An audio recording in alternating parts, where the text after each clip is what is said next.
Dish ওয়াশারে কতগুলো বাসন ধরে বা কীরকম পরিষ্কার হয় সেটা নিয়ে আজকে তোমাদেরকে বলবো। এটা সত্যিই খুব ভালো। বাড়ির হেল্পিং হ্যান্ড না এলে এটা ভীষণভাবে কাজ করে। প্লেটগুলোকে এভাবে একটু জল দিয়ে শুধু ধুয়ে নিয়ে এইভাবে প্লেস করতে হবে। দেখো আমি যেভাবে প্লেস করছি সেইভাবেই ঠিকমতো করে করতে হবে। প্রচুর বাসন ধরে। আর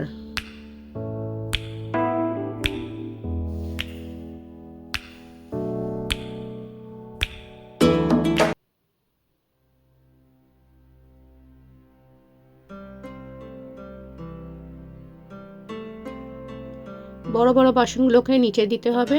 ছোট বাটি, কাপ, গ্লাস সব মিডিলটাকে দিতে হবে। এটা আপ অ্যান্ড ডাউন করা যায়, অ্যাডজাস্ট করা যায়।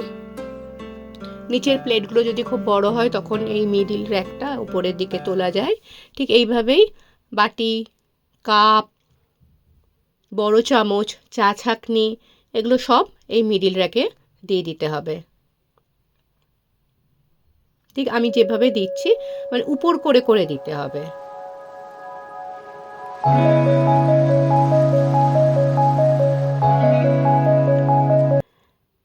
আমারটা আইএফবির ডিশওয়াশার, আমারটা আরেকটা ওপরের একটা র্যাক রয়েছে, সেখানে চামচগুলোকে এইভাবে দিই আমি। এইভাবে দিলে অনেকগুলো একসঙ্গে প্রায় 20-25টার মতো চামচ ধরে যায়।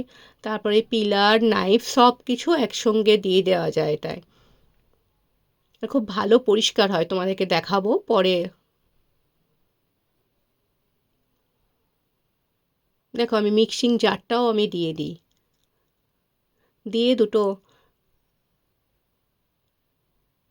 র্যাক ঠিকঠাক প্লেস করে দিয়ে একটা চিজ দেখতে হবে ওখানে একটা ব্লেড রয়েছে, ব্লেডটা ঠিকমতো ঘুরছে কিনা, মানে কোথাও লাগছে কিনা। না লাগলে বাস হয়ে গেল আমার। দেখো একসঙ্গে কতগুলো বাসন দিয়েছি আমি।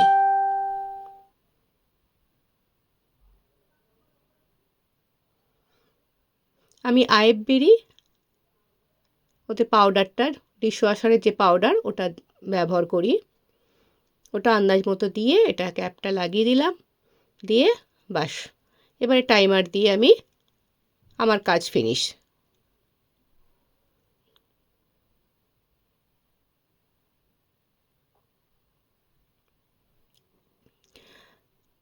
হয়ে গেছে টাইমার। তারপর দেখো তোমাদেরকে দেখাচ্ছি কতটা পরিষ্কার হয়, একদম চকচকে, একদম শুকনো হয়ে বেরোয়। সত্যি আমিও আগে ভাবতে পারিনি যে এতটা পরিষ্কার হবে। তো এটা নেওয়ার পরে আমি ফুললি স্যাটিসফাইড, মানে আমার কোনো টেনশান থাকে না। বোতলগুলো খুব পরিষ্কার হয়, একদম শুকনো হয়ে বেরোয়। ভিডিওটা ভালো লাগলে লাইক করে দিও অ্যান্ড শেয়ার করে দিও।